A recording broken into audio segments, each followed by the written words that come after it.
welcome to the new podcast, The Mick, a Mook, and a Mike, hosted by Billy O'Connor and Frank Pace.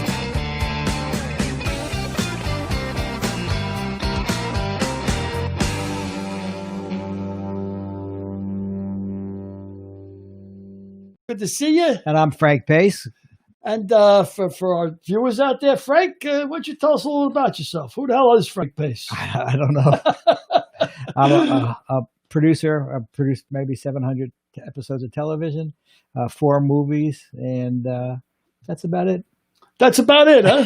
That was a quick thing. My name is Billy O'Connor. Let's see if you can do it as quickly. I doubt it. Let's see. I grew up in the streets of the Bronx. 18, I was in Vietnam. Back from Vietnam, I worked for the Teamsters. Then I opened up a couple of bars.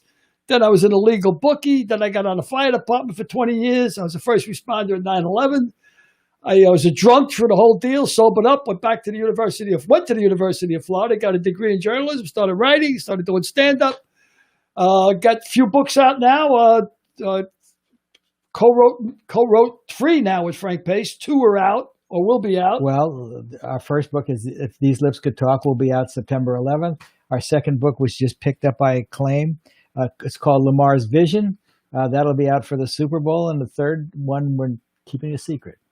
That's right. And the third one, actually, us and our agent are just a little bit apart. We're looking for a 6-figure advance, and she still refuses to read the manuscript.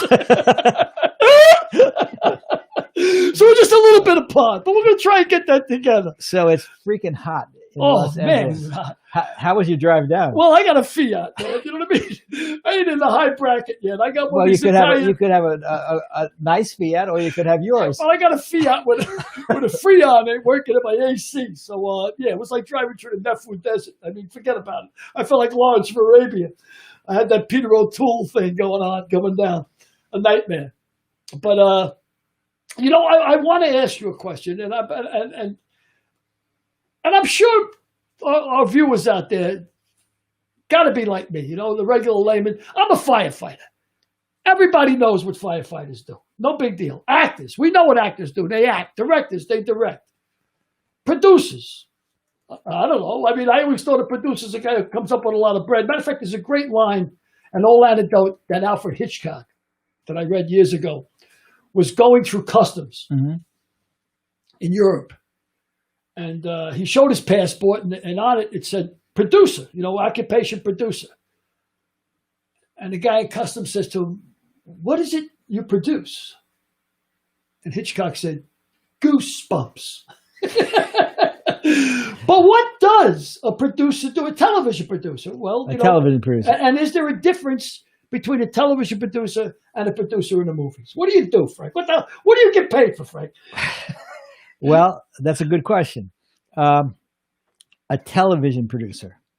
I like to say that my job is akin to I like to make a sports analogy.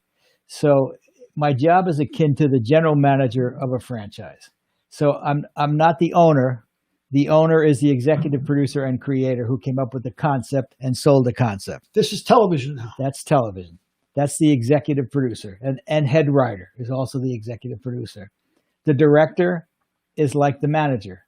He takes the pieces that is given him, and he directs them on the field. He says, you go here, you go there, you go there, you go there. I'm the general manager. I do everything else. I work with the executive producer in designing the sets, lighting the sets, budgeting, financials, hiring the entire crew, some of the actors. I work with the casting directors and post-production, and I will do anything else the executive producer doesn't want to do.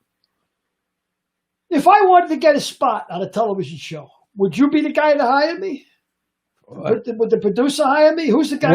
What kind of spot? You mean an acting spot? If an acting spot, I would not hire you. If it was for a crew position, I would be the one who hired you. Or what about a guest spot, a walk-on or something like that? Well, a walk-on, I could hire you. Again, it's movies and television, movies and series are different. Movies is a director's medium, and a producer has a lot more creative input into a movie than on television. But again, and we'll get into this next week when Billy Van Zandt is on the show. I worked with Billy on a couple of different series. Billy gave me a lot of latitude in the creative. He and his partner Jane, who has since passed away. Jane Milmore? Yeah, who has passed away. They gave me a lot of latitude. Gary Donzig and Steve Peterman gave me a lot more latitude than a guy by Bruce Helford did on Lopez. But George Lopez. Yeah, they change from show to show on how much creative latitude I have. But on movies, I can hire day players on a movie. I can't hire day players on a series. But now, even on the last series I did, Murphy Brown, the reboot, I couldn't even hire day players because the studio had approval on everybody. So you had to show them 3 people. 20 years ago, I was able to hire Donald Trump on Suddenly Susan. Now I've got to, if you want to hire a pizza delivery boy, I got to send your tape saying pizza to the network, and they have to approve it. I can memorize that line. Yeah. Now, truthfully, I'm just going to put you on the spot. But when you worked on Suddenly Susan with Brooke Shields, do you find her more charming than me, or or would you say that I'm more charming than she is? The answer is Brooke by a mile. By a long mile. By a long mile. In other words, you don't think I'd make a pimple on the back of a keister. No. So executive producer, again, just to make it clear, it's his concept. He does the show. Billy Van Zandt was the executive producer. Oh, he was the executive producer as well. I thought he was just the writer for the show. No, head writer. He's the head writer and executive producer. Is that usually synonymous? Yes, it's always synonymous. Occasionally, you might have a partner who's a non-writing executive producer. That might be a role that I would fill, but usually it's always exclusively a head writer. I'm looking forward to meeting Billy Van Zandt. I read his book. Matter of fact, I think I got a copy here. Well, look at it. You could just about get down to what pick did it Paul up. Newman say? Getting old ain't for sissies. Man, it ain't for sissies. Nowadays, I go in the bedroom, I shake. All right, here we go. Billy Van Zandt's book, which I read, the novel. I'm going to hold it up. It's called Get in the Car, Jane. Yeah. I recommend it. It's a good read, quick read, beach read, plane ride. Toilet bowl? Toilet reading. Sort of like Confessions of a Bronx Bookie, my first book. Matter of fact, we can put If These Lips Could Talk in that category. Yeah. A good plane read. Yep. Good beach read. Yep. Toilet read. Yep. And after that, you can... I believe there was a critic that said that about somebody's book. He said, I'm reading your book now in the smallest room in the house. He says, it's in front of me. In a few seconds, it's going to be behind me. But we're not talking about Billy's book. We're talking about our book, Lips. Billy's book is a good read. And Lips is a bloody good read, too. Well. And we worked hard on it, and it's a bloody good read.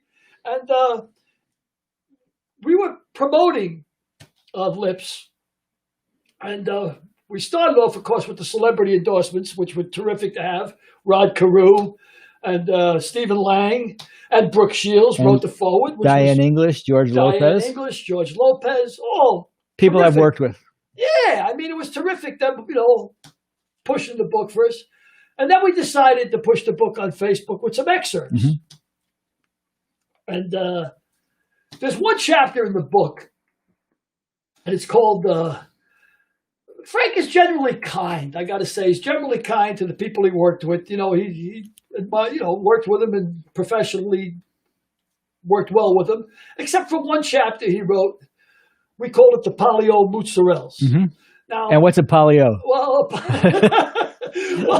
polio mozzarella, believe it or not, there was a guy, a buddy of mine in the Bronx. He was a bookie partner of mine, Johnny Batista, and he was a real wise guy. He was the real deal. And he always used to say, yeah, that guy, he's a real polio mozzarella. Just because his name ends in a vowel, Mm-hmm. you know who my uncle is? Yeah, your uncle's your father's mother. Shut the hell up. Who gives a shit? Just because your name ends in a vowel. And he used to say, they all had the Italian pull. When they get up and they with the trousers, But anyway, he used to say, yeah, the guy's a real phony guinea. One of these phony wise guys. He's a polio mozzarella. And I said, Johnny, what do you mean a polio mozzarella? He goes, Billy, you go to the delis, you do Italian delis, you get the nice wet mozzarella. Then you get that bullshit polio that they wrap it in plastic and try and push it. So Frank wrote a chapter with me called Polio Mozzarellas, which is pretty much about the phonies and the wannabes that he worked with, polios. And one of the excerpts from the book happened to appear on Facebook today, and it was Tommy Lasorda. Right. Who I will let you tell the story about Sinatra and Lasorda, because I think it's a good anecdote. I'm going to let them read the book for that one. Okay, fair enough. There's a very good anecdote about Tommy Lasorda. I thought it was really fascinating about Lasorda and Sinatra. And like Frank said, read the book. But the point of the anecdote is that Lasorda's a cheap prick. Lasorda's a cheap prick. Yeah. Lasorda's never got into his wallet for a day. He still got his communion money. Yes, he still got his communion money. Yeah. And no matter how big, and he's a phony as well. Well, that's another part of the book that you'll want to read. Yeah. But I would say a guy like that, the way we would describe him in the Bronx is he uses both sides of the toilet paper. Yeah. He uses, yeah. Yeah, you couldn't get a BB up his ass with a jackhammer. In other words, this guy's tight, right? So it's funny that we happen to put up this excerpt. And I was on Facebook. And a friend of mine, Mike Carey, who's shout out there, Mike, if you're listening. He's a comic in New York. And he was very subtle about it. He put underneath on Facebook, he said, I understand that Lasorda was a little thrifty, And I said, yeah, he was a cheap hump. And he said, well, he says, I got to tell you, he said, a buddy of mine drove him in a limousine from New York City all the way up to Cooperstown. Figure that's about a 3.5 hour drive. A 3.5 hour drive. I mean, with Tony Danza. And they both stiffed him. Now, that's like... Lasorda has never gone in his pocket for anything. He hasn't paid for a meal for as long as I don't really know him, but I've been around him. I've been around him enough, and I know. Yeah, I know how. I mean, I've been around him. I'll tell you a quick story. Not about how cheap he is, but what an ass he is and what a phony he is. He, in about 1982, 1983, I was running a commercial production company with Howard Morris of Show of Shows, a famous director, and Howard Storm, who was directing Mork and Mindy at the time. And Howard Storm can be described as like a Jimmy Cagney type, a short little guy, tough as nails. He you don't mess around with him. An unmistakable mark of the streets. And yes, an unmistakable mark of the streets. So Lasorda was given a 9 o'clock call. We're shooting a Chicago Brothers Pizza in a commercial, and Lasorda was given a 9 o'clock call. He strolled in about noon, and he said he's got to be out of here in 2.5 hours. And I was just amazed at the arrogance, because he had also, part of his compensation was he was going to get a piece of the company. So it was in his interest for the damn thing to do well. Exactly. He never prepared, and he was a jerk to the crew. The wardrobe, he came in wearing a shirt that he shouldn't have been wearing in the car for an hour and a half. The wardrobe lady said, Mr. Lasorda, can I iron your shirt? He says, if you think you can iron a shirt better than my goddamn wife, you must be crazy. And that's the kind of guy Tommy is. Tommy. Just start a fight in an empty room. Yeah, but he can't finish it. Yeah, I got you. He can't finish it. Yeah. So, and he was unprepared, and he didn't know his lines. And so we started trying to shoot, and Howard was holding his own. And Lasorda was not doing very well. So Howard went up to him and said, Tommy, let me tell you one thing. When this commercial airs, and it will air, I promise you, nowhere does it say directed by Howard Storm, but your face will be full screen through the entire commercial. And can I tell you, you suck. So Lasorda sort of backed off, and we got him some cue cards, and he finally got through it once. And Howard set up to do it again, and he said, Lasorda said, why are we doing it again?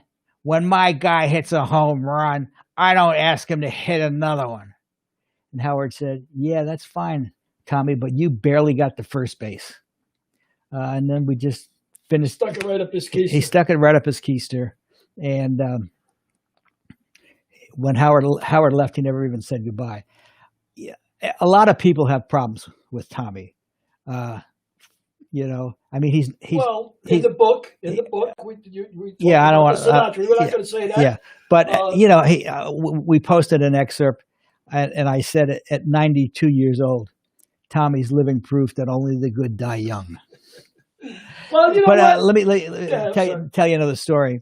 We were in Cooperstown one year, and I was in Cooperstown with Rod Carew, and I was talking to Reggie Jackson. Just background. Frank is Rod Carew's agent, and they're good friends. Yeah, and Reggie and I have got a nice relationship also, because our relationship goes back to 1982 when he was a client of Pony's, and the Yankees let him go, and Reggie signed with the Angels as a free agent.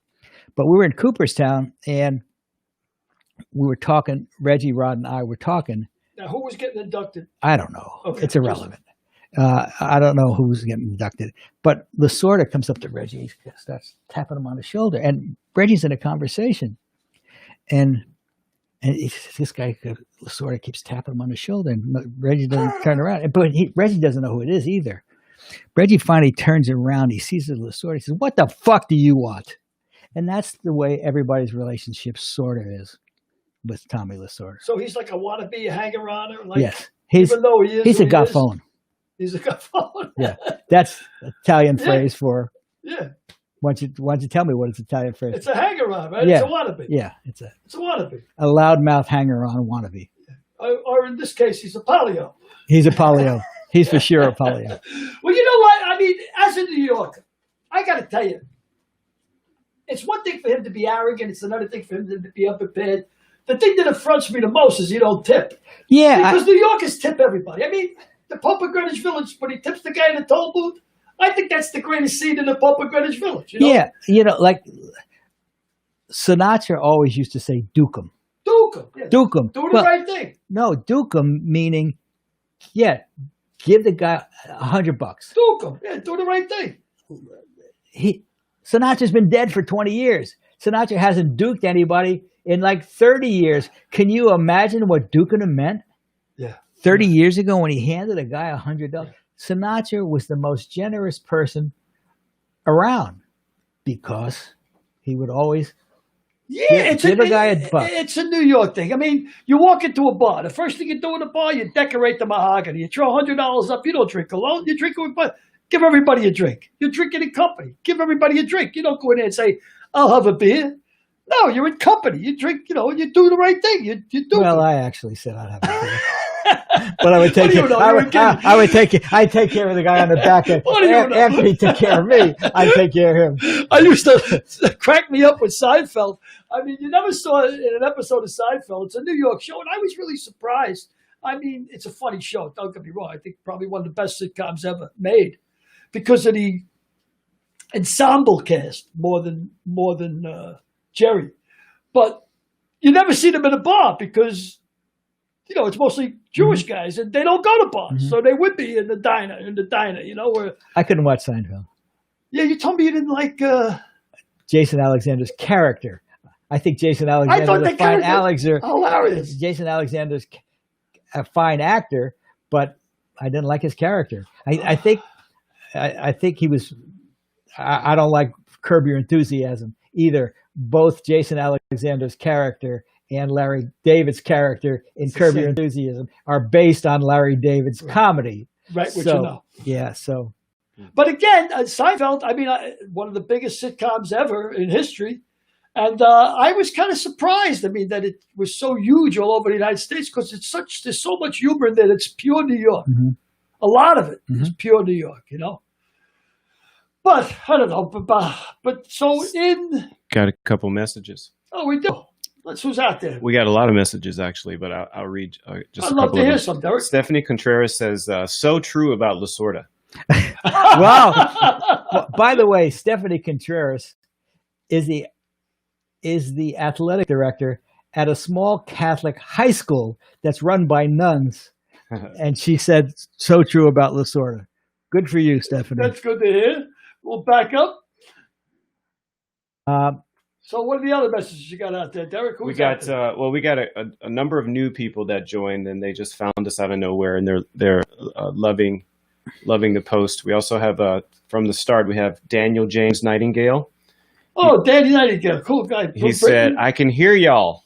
I can hear y'all. This guy's got a British accent. Oh, okay. Right? Oh, I wow. can hear y'all. And he put y'all. So Y'all, huh? that's funny. Claire Vitolo. Hey, Clint Vitola. And then she put Dominic is here. And then we have John Silvestri. All right, Billy, Tommy Silvestri. All right, those are two Bronx buddies of mine. And Dominic's from the old neighborhood from Villa Avenue. And I told you about Villa Avenue. Yep. It's similar to Arthur Avenue, only a smaller version of it. Great to see you, Junior. Dominic, my man. And Tommy Silvestri, the other guy from the old neighborhood. Worked with me at Sears for years. Good to hear him tuning in. Good guys from the Bronx. Welcome. So let me tell you a really quick Reggie story. It's not really a Reggie story. It's about Reggie, but Mickey Rivers Mick the Quick Rivers was a center fielder for the Yankees, and he always used to say, Reggie. He always used to put the jab into Reggie's. So one time he said to Reggie, you know why you're so screwed up? Because you don't know who you are. Your name is Reginald Martinez Jackson. You've got a white man's first name, a Hispanic second name, and a black man's third name. You don't know what you are. A real mutt. Yep. A real New Yorker. Yep. Yeah, that's great, man. Some of the guys from the old Bronx neighborhood, it's on tuning in. I know Dominic. And the Bronx guys would know Mick the Quick. Oh, yeah. And they know Reggie for sure. Mickey Rivers, and they sure know Reggie. And probably they had a few dollars on him in the day, too. Where were you? My buddies definitely had a few dollars on him. Where were you when Reggie hit 3 home runs? Oh, I was in the wrong place. I was in the right field stands. I was in the game. That was against the Dodgers. You were there? I was there. Wow. And I had bet more money than I could afford on the Dodgers, which was my want. I had the opposite side of the Immaculate Conception. You know that play? I had the Raiders. As a matter of fact, when who was it? The assassin. Jack Tatum hit the guy who caught the ball. And when he hit him, he almost knocked the guy's head off. That's when the ball came up in the air, and I was laughing. I said, "So look at, I was counting my money. This is it. I got it made." And the ball went up in the air. I said, "Wait a minute, what's going on here?" Franco Harris caught it, and then he started running. And I said, "God, get him! What? Wait a minute! Somebody tackle this guy! What's going on?" I tell you a story. This is true as God too. USC Notre Dame. Can't tell you the year, but it was Anthony Davis. Remember Anthony Davis? It's probably 73. Okay. Is there a bowl game? No, was there? For USC. Notre Dame. The final game. Final game of the season. Okay. They were trailing. If I recall, Notre Dame was leading 21-0 at the half. I think it was 24-0 at the half. But So I was getting 7 points. Okay. I'm getting 7. I think it was 7.5 points. And I had my bar at the time. I had Poets, right? I had a pretty successful bar. It's a 60-foot And Poets bar. stood for what? Poets was POETS, stood for, it was an acronym for Piss on Everything, Tomorrow's Saturday, right? That was the hook. So we had a 60-foot bar, and I'm like 3 deep, and everybody's watching the Notre Dame USC game, and I'm stewed. I mean, I am stewed. And I'm down the end of the bar, and I'm laughing. Like, are you kidding me? 7.5 points, Notre Dame at home? Nobody gives 7.5. It was at SC. Oh, well, okay. Nobody gives Notre Dame 7.5. Are you kidding me? 24-0. Give the bar a drink, right? Give everybody a drink. I'm counting the money. Next half. Anthony Davis runs it back for 100 yards, 24-7. Then if somebody punts, Anthony Davis again, 24-14. They ended up, I think that Notre Dame didn't score. It was like 41-24. 41-24, yeah. I'm always on the wrong side of that. But that's what you remember. Funny thing about gamblers. You can talk to any gambler. I don't care who it is. Guy, could be an old lady, 81 years old. She comes back from Atlantic City. I won $700 on the slot machine. You say, yeah, congratulations, great. She don't tell you about the 2 years that she was going to Atlantic City, and I lost 180, and I lost 150. Gamblers always talk about their winnings. Well, my father was the exact opposite of a gambler. He would go to Atlantic City. He and my mother would go to Atlantic City on a bus with the church group. They would give them a $10 roll of quarters, $10 roll of quarters on the bus to gamble with. My father always came back with $7. He always came back with $7. Oh, man. I always went with it, man. Even when I was bookmaking and I had money, I was always just throwing it. I mean, I tell you a story. My buddy Steve, and I think Steve is listening out there. And I got Steve in my phone, right? When I go to look up Steve's number, it's listed Crazy Steve. Mm-hmm. Because Steve is like, I was bad. Steve was 100 times worse, compulsive. And one year, after Super Bowl, we had the office, our bookmaking office was a fifth floor walk-up in one of the worst neighborhoods in the Bronx. Because the premise being, if you're going to take action, you want to be in a neighborhood where there's a lot of shootings, a lot of drugs, where they ain't got time to be busting you. I mean, all right, you're taking action. So what are you going to do? Here, I'm sorry, I took action. That's the premise, right? So we were in a real shit neighborhood, fifth floor, and the office was like, we had a busted down couch, and in the bedroom we had the big white board, for the spreads, and a long desk with 3 rollover phones. But after Super Bowl, and here's something you got to know about bookmaking. The worst day of the year for a bookmaker is Super Bowl Sunday. And the reason is, if you're going to get busted, that's the day the cops want to bust you. Why? Because you're writing 20 times the tickets. I mean, everybody bets the Super Bowl. Priests bet the Super Bowl. I mean, every FBI agents bet the Super Bowl. Everybody has a Super Bowl box up, right? So the deal is you're going to write 10 times the tickets that you normally would write on a Sunday, on Super Bowl Sunday. So now, if the cops bust you, they walk in, they add up all the tickets, and they say, okay, we got $150,000 worth of action. So we multiply that by 52. We just booked it a $5.5 million bookmaking operation, right? Because great headlines, they're out there protecting the public. Everybody's happy. So, I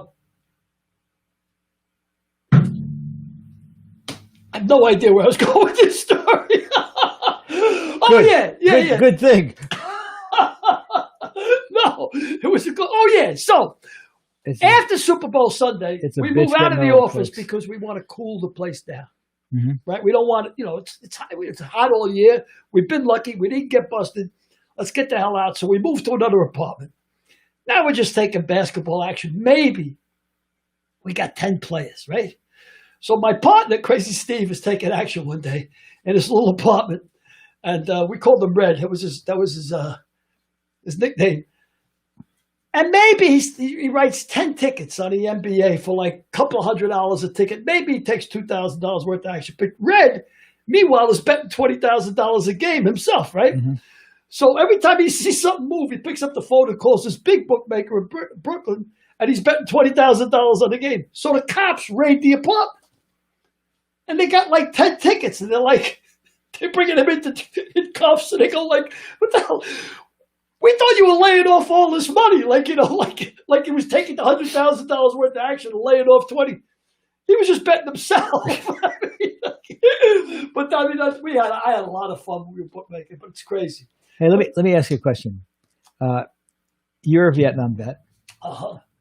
What do you think of this stuff that's going on with the post office? Well, there's a lot of veterans that work for the post office. Yeah, I mean, there's 150,000 veterans working for the post office out of about 700,000 employees. That's roughly 15%.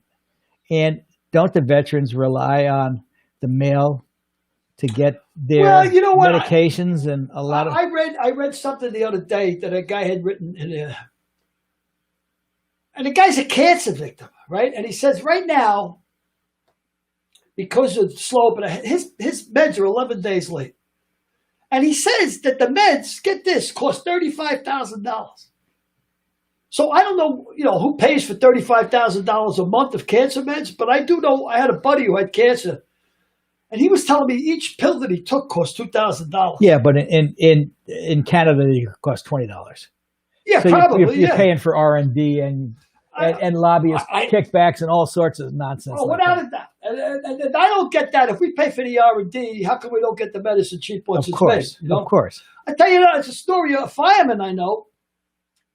The guy had to have an operation, and he had pretty decent coverage. Our coverage is okay, but it don't cover everything. Like it's anything special you gotta.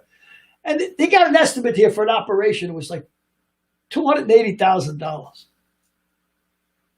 The guy flew to Thailand, Phuket, and he had the same operation for $28,000, right? And when I was talking to him, I was on a sailing trip. The guy says, "Billy, let me tell you something." He says, it was like staying in a hotel in Vegas. He goes, the food was amazing. Yeah. He goes, the care was amazing. The nurses were gorgeous. He says, I'm telling you, it was like going to Vegas. He says, I couldn't believe it. So, I mean. I'll tell you a quick story. My friend Hans, he was in China, or China, and he had a brain hemorrhage. And he had to get an operation immediately, or he was going to die. So here he is in China. He's going to have his Chinese surgeon, and he came through the operation with flying colors. They handed him a bill for $2.8 million. He says, $2.8 million. How am I going to pay for this? They said, no. In American, it's $9,800. He said that I can pay for. $9,800, and he's now 60 years old, and he's a bodybuilder because he was an alcoholic. Well, you know what? And he was an alcoholic. I don't get it, man. I mean, and look, he hadn't taken a drink since. I'm not going to get political. We ain't doing political stuff on this podcast, but.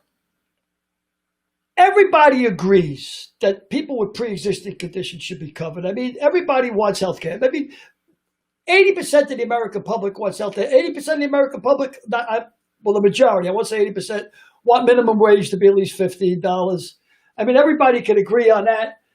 Everybody can agree on term limits. Everybody wants term limits. I mean, Right, Republican and Democrats. I mean, so if the Congress that was supposed to be working for us don't want to give you health care. They don't want to give you a minimum wage raise. They don't want to put health term limits. Who the hell are they working for? I mean, in the 50s, I can remember in the 50s, and I was, even when I was a kid, and I'm not kidding, I was politically orientated to a bit. To me, and this is true as God today, the best president in my lifetime was Eisenhower. Now, this is just an opinion. This is my opinion. I thought Eisenhower was the best president. And in that day. And why did you think that? For a lot of reasons. I mean, at the time. When he was a general in the war, did he have a political affiliation? Oddly enough, I read David Havelstad's book, The 50s. And Eisenhower had never voted in his life. And the reason he never voted in his life, because he was such an honorable guy that whoever the commander-in-chief was, he didn't want to be disloyal to. Mm-hmm. So from the time he was at West Point, he never had voted. When he was approached to run for president, Ike, they didn't even know if he was a Democrat or Republican. They had no idea. And, the big knock on him in them days was that he's out playing golf every day at 2:00. He leaves the White House and he goes plays golf, right? But the deal was he knew how the Constitution worked. Mm-hmm. Congress made the bills. All he had to do was sign them. There wasn't all this executive orders and, all this log jam in Congress where you got to be so biased. It blows me away. And this is what Kennedy said, and it was one of the best quotes I ever heard. It used to be you watch the news. Walter Cronkite would come out, Harry Reasoner would come out, they'd read you the news. We looked at the news, we say, all right, that's the news. Now, guy comes out and reads the news, whether you're watching Fox or whether you're watching MSNBC. If you want to lift to the left, you watch MSNBC. You want to watch Fox, you look at the right. And then three talking heads come out and say, this is what he said. Yep. I know what he said. I just listened to him. Why do you got to tell me what he said? And you know what Kennedy called out? I mean, years ago, we read the newspapers, right? You read the newspaper, you read the news, and then if you wanted an opinion, you went to the op-ed pages, and they said, this is our opinion page. Now, news is opinion, right? And Kennedy called it the comfort of opinion without the discomfort of thought. Where they tell you, well, this is what you think, and this is what you should think. I don't need you to tell me what I think. Just tell me the news. So let me ask you, It's terrible. What percentage of, and we're not supposed to be talking about politics. Yeah, we're not going to talk politics. But what percent of the voting public do you think is undecided as of right now? 35% of the audience is going to vote for Trump, and 35% is going to vote for Biden. Probably 45% is going to vote for Biden. Where do you think? I don't understand. Like I said, we're not going to get political. This is totally generic. But if you watch Fox, and, I look at Fox occasionally because I want to see, I'm not going to say how but if I look at Fox and they have an opinion, they paint Biden as the second coming of Ho Chi Minh. Then if you go to MSNBC, well, Trump is the second coming of Joseph Stalin, right? I mean, so the divide is so great. Yeah, but how can you be undecided at this juncture? That's what I want to say. How much information do you need? I don't care whether you like Trump or you like Biden. I don't understand how you can be undecided. I mean, it's the divide is so great. Me either. And that divide, which is sad, is personified because there's more money in being as radical as you can on either side, and there's got to be a happy middle. But there's more voters that are not going to vote, regardless of who the people are. That's the largest percentage of voters in America, and that's a sad thing. Is the unvoted. That's a sad thing. It's terrible. But again, we get the governments we deserve. Let's get on to something. Let's get off the politics. I don't want to get on it. So you were singing a song before we came on the air. Oh, go break my balls. Why did you sing that song for the people? Oh yeah, that's a big thing for the ladies. I don't want to turn you gay at 72 years old. I have my shirt off. I always liked big breasts, Frank, and now I got them. But I was singing in all Irish. You know what happened? I was talking. Let me hear the song. The hell with it. Wait, before you sing the song, do you speak Gaelic? No, I don't speak Gaelic, but Frank thinks I'm talking Gaelic half the time. He doesn't understand me. What? We used to say that in the Bronx, grew up in a diverse neighborhood. And, we had a lot of gays in our neighborhood. The Irish gay, we used to call him a gay lick. A Jewish guy who was gay, we called him a he blue. But I was talking to your wife about Irish. She was showing me pictures of Ireland. And I was telling her that my girlfriend now, my wife now, excuse me, Jenny, Jesus Christ, my girlfriend now, she plays Irish flute. She plays flute. And she learned how to play Irish music because they have a session up there where I live. And my ex-girlfriend was a fiddle player. But so I came in, I had Irish music in my mind, and I was singing this old song by the Wolf Tones. And it's like, and I can't sing. So, but it's the lyrics are hilarious. It says, have you heard about the big strong man? He lives in a caravan. Have you heard about the Jeffrey Jones fight? Oh, what a hell of a fight. You could talk about the heavyweights you got. We got a lad who can whip the whole lot. He used to have bats in his belfry. Now he's going to fight Jack Dempsey. That's my brother, Sylvester. What you got? A row of 40 medals on his chest. Big chest. He killed 40 bombers in the West. He knows no rest. Devil a man that push don't shove. Plenty of room for you and me. He's got it all. Like a leg. And a punch that'll sink a battleship. Big ship. Anyway, it goes on to several verses. And this hump made me sing it. So screw you out there. But the Wolf Tones, I went to see the Wolf Tones one night at Broadway, over at Broadway in a bar great drinking group. I mean, they play and you drink. And I found that out in the bar business too, Frank. When I had Poets, and Dominic can vouch for this, when I first opened it, I said to my partner, look, we got a beautiful joint here. I mean, a beautiful joint. This guy, Nicky Monaco, built it for us. And we had no money. I was on the shoes. I was borrowing money from Shylocks, borrowing money from guys on the street. And we went down to the abandoned buildings, the vacant buildings in the South Bronx. I would put out the fires during the day because it was burning like hell. The Bronx was burning. All these vacants were going up. And at night, I'd go down there. We used to call ourselves the Midnight Movers. I'd go down there with a truck. We'd rip out all the wood, all the beams. And you build the bar. For the vacant. Drive them out to Queens and drop them to build the bar, right? So, anyway, I mean, you're building it. Now I gotta keep track of where you are in the story, so you can remember. What was I talking about? You were talking about building the bar. So anyway, we built it on a shoestring, and I had borrowed. I borrowed money, banged out credit cards, borrowed money from my friends, and we're ready to open.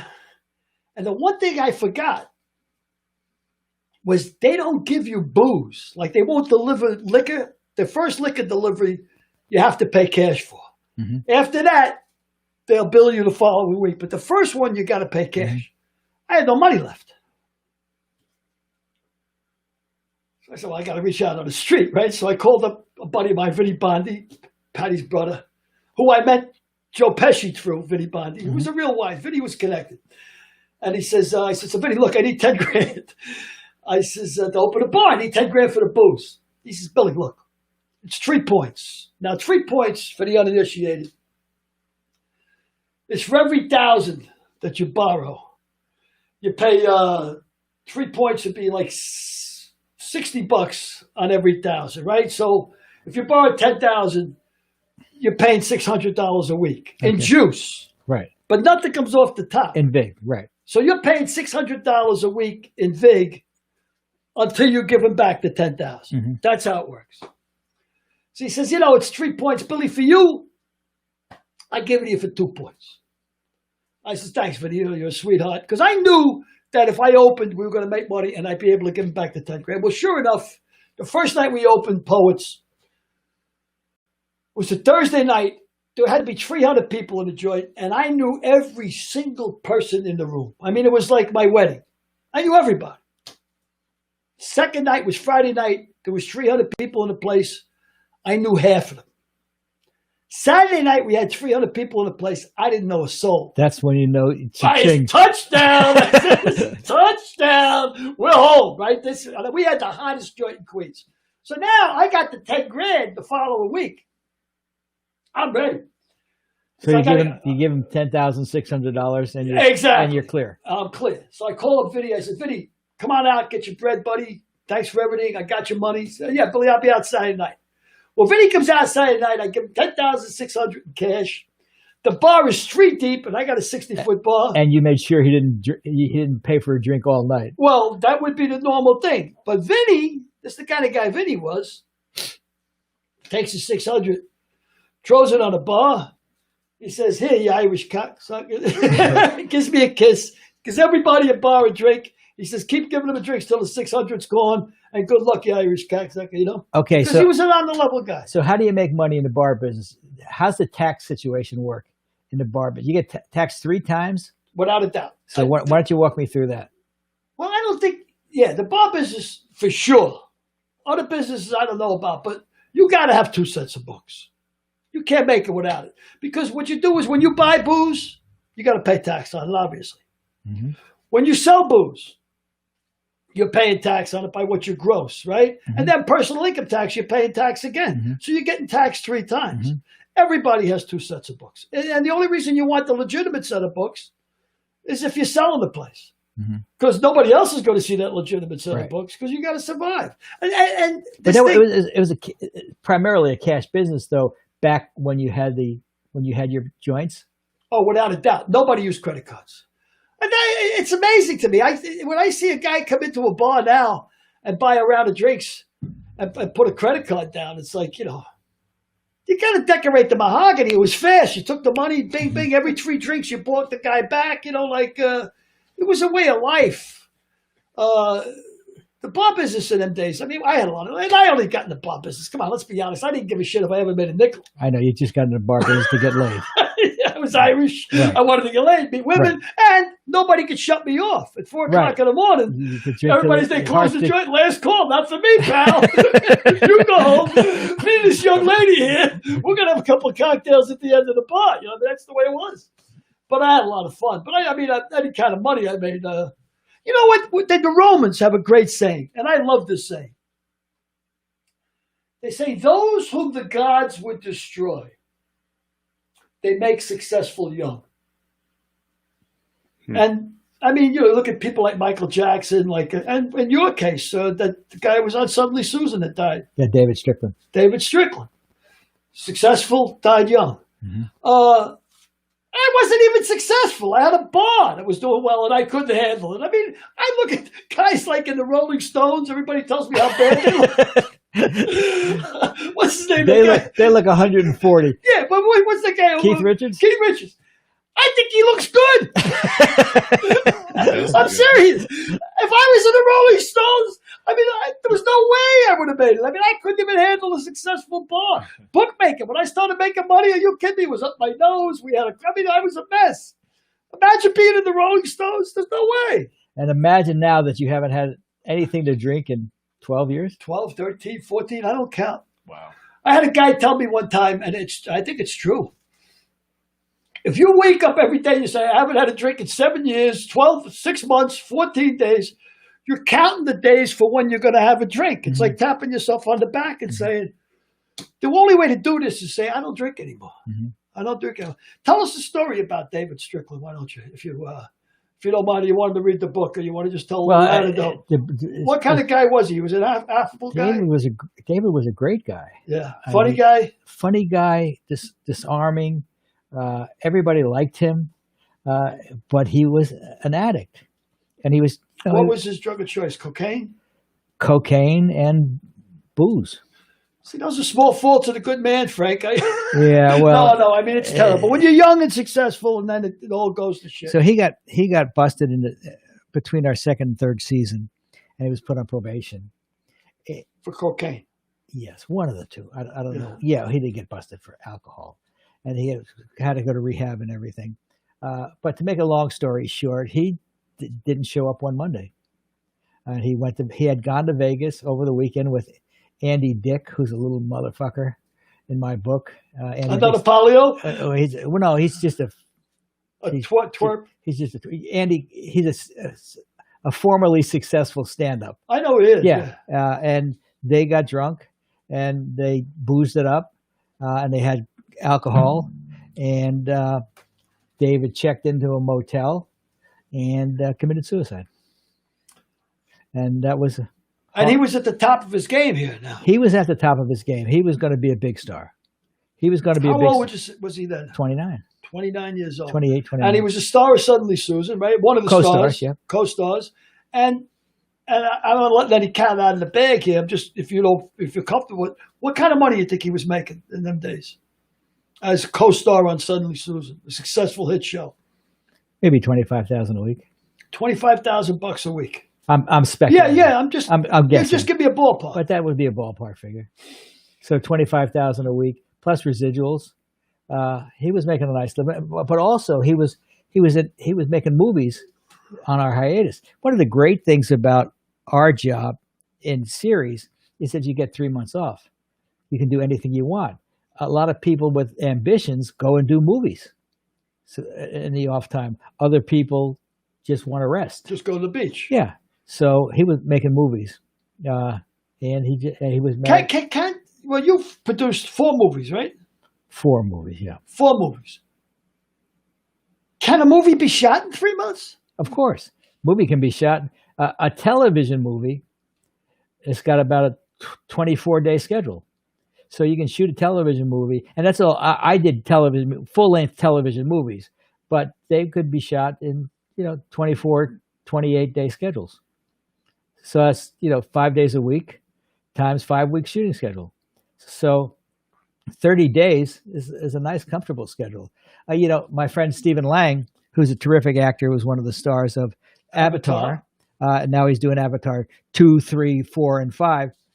Yeah. 4 sequels? 4 sequels. 4 sequels. Wow. And now the Avatar release has been pushed to 2021. So the 4th one he's doing will come out in 2028. So wow. It takes that long. But he did a little movie in 30 days. Rocky was shot in 28 days. But Steven did a little movie for $5 million called Don't Breathe. I saw it. You told me to watch it. Yes, Don't Breathe grossed $250 million on a $5 million budget. So it can be done. That's remarkable. Didn't you give me some crazy numbers? We're having is it the director of My Big Fat Greek Wedding? Yes, Joel Zwick. Joel is going to come be on the show, right? In an upcoming episode. Yes, he is. In a few weeks. And you told me the numbers for that. And a lot of people out there, I know a lot of my friends saw My Big Fat Greek Wedding. It was a great show. I mean, it was a great movie. But you gave me the numbers. That was an independent movie. Yeah, it was an independent movie. It was probably shot for less than $5 million, and it grossed more than $250 million. So it's the all-time leading independent movie of all time to this date. What a jackpot, right? You never dream when you're throwing it against the wall, when you're throwing the dice, that you're going to roll them and it's going to come up 250 mil. Luck be a lady tonight. Luck be a lady. I'm the guy you came in with. Make sure you go home with me. That's the big deal. We got a couple of shout outs. Yeah, shout out from who? Derek out there. Paulo Tiano. I know who that is. He said, "My dad would have loved to listen to these stories. Her Brooklyn dad, through and through." Paulo Tiano is Kit Vella's pen name. She was the women's soccer coach at University of New Mexico, and her dad was a great man, Dr. Eugene Schwartzman. And so, thank you, Kit, for saying that. She says hi, Frank, as well. I love those shout outs. I was in our first episode. I had a little babanya, I think, previous to the day, but I was rattled up. I was having a great time, and I was laughing. And of all people, Frank shows me his phone, and Johnny Bench had texted in, "Where'd you get this guy, Billy? He's a real beauty." He says, "He's a real beauty." I said, "Wow, Johnny Bench thinks I'm nuts." I said, "That's a double-edged sword." I said, "That's kind of cool." I said, "I've been called crazier by less guys than Johnny Bench." That's for sure. There's Who else? Chris Cope. Who? Chris Cope! Yeah, he says, "Warms my heart to see you, Billy." My brother, Chris Cope. That's Chris Cope is an up-and-coming, really, really funny comedian. Where's he work? Well, he's all over the place, but of course now with COVID, every comic I know is hurting, man. It's an awful thing. But Chris, I met Chris at the University of Florida. It's a funny story. Here I am. I'm 58-year-old freshman, and Chris, it was about 25 years old at the time, and he was doing stand-up. He had already been headlining at 25 for about 9 or 10 years all over the Chitlin Circus, all over the South Carolina, Florida, and hilarious. And never does the same thing twice. He gets up there and ad-libs for an hour and a half, 2 hours, no problem. Hilarious. But I'm a 68-year-old freshman, and he's my weed dealer. 58-year-old freshman. He's my weed dealer. That's how I met Chris in Florida. But it's great to see him out there. And my heart goes out to these comics, man. I know so many guys that are on the verge of making it. Mm-hmm. And Chris is one of them. Funny guy. We're going to have him on. We're going to have him on the show. You'll love Chris. He's funny as shit. On the verge. But what do you do now? I mean, and comedy clubs. A buddy of mine, Rick Bronson, owns about 5 comedy clubs in Canada, one in Arizona, one in Minnesota, one in the Meadowlands. They're the first ones to close. They're going to be the last ones to open. Mm-hmm. I mean, restaurants are bad enough, and when I had poets. Cruise ships will be the last ones open. Yes, that's true. You couldn't get me on a cruise ship if you put a gun to my head. Really, I'm going to buy you a cruise. I've got a friend who plays cruise ships, and he usually takes a helicopter to get to the ship, does 2 or 3 days on a 10-day cruise, and then they helicopter him off. but he just does his day. I got a great story about a guy, and I shouldn't start it because I don't know how it ends, but it hasn't. Let it go. So my friend Howard Storm was working with a comedian by the name of Harvey Stone, and he said What was his name? Harvey what? Harvey Stone. Uh-huh. And You talk funny. yeah, Howard Storm was talking about Harvey Stone. So he said Harvey Stone was playing cruise ships, and he was divorced, and he's trying to make his alimony, and he passed away on a cruise ship. So the captain didn't know who to call, so he called Harvey Stone's ex-wife. And he said, Mrs. Stone, I've got Harvey's body here. What should I do with him? Where do I send him? And she said, he always wanted to be buried at sea. Boom. Churchill. She disposed of the body. Winston Churchill had a great line. They asked him one time, they called him up or sent him a telegram that his mother-in-law died. And they say, advise what to do with the body. Churchill said, embalm, cremate, then bury. Take no chances.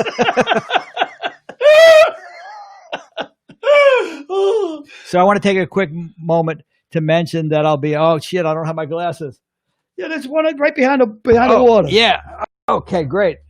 Put me on suddenly, Susan. Give me a shot with Brooke Shields. I'll show you how this is done. Okay, so I'm going to be a guest on WXLG Radio in Lexington, Kentucky, with my old friend Matthew Lawrence of what movie was he in?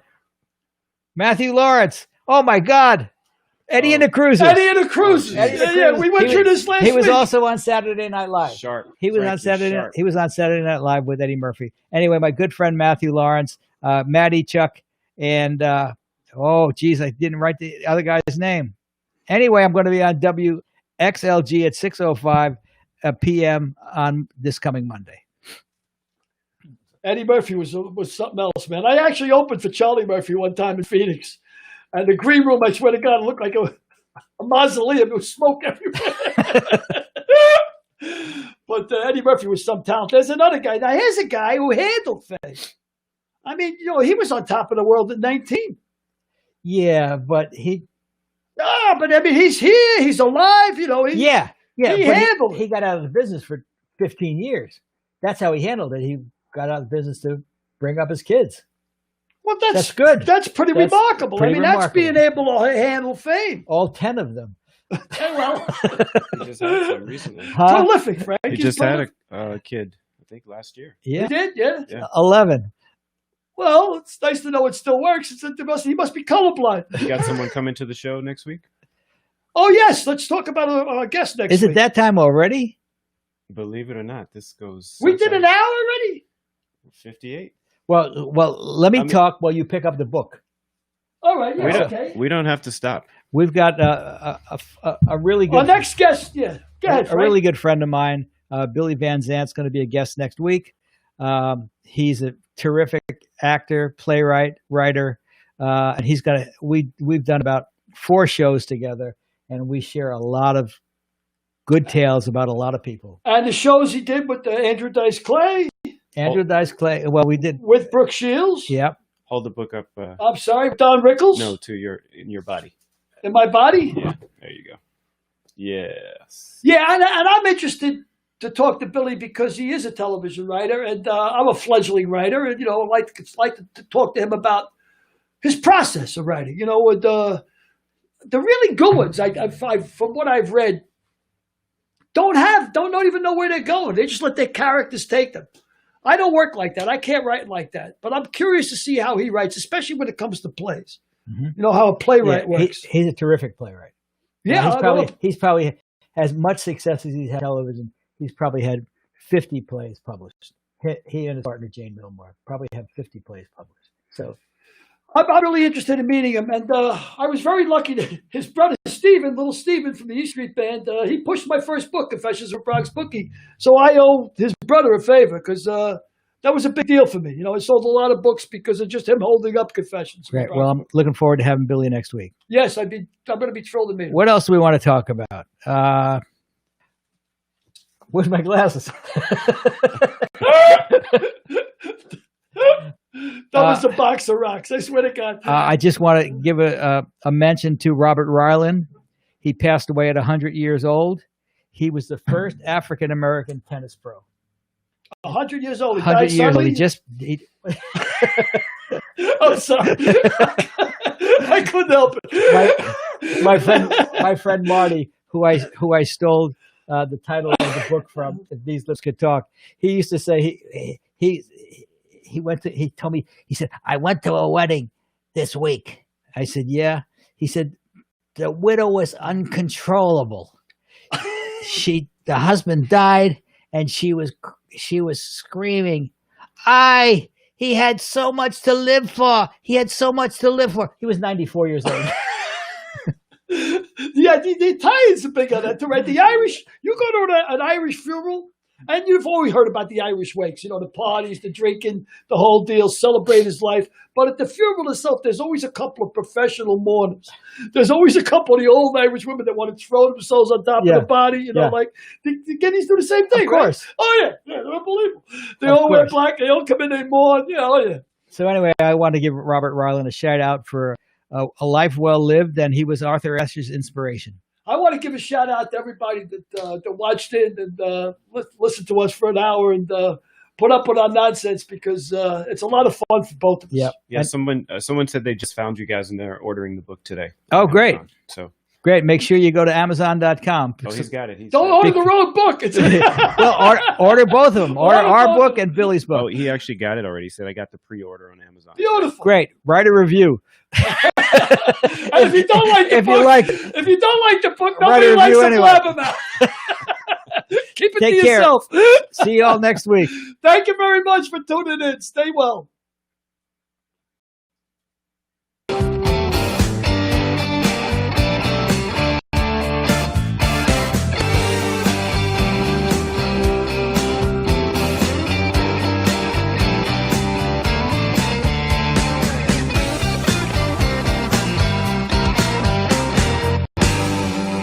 We'll see you next week.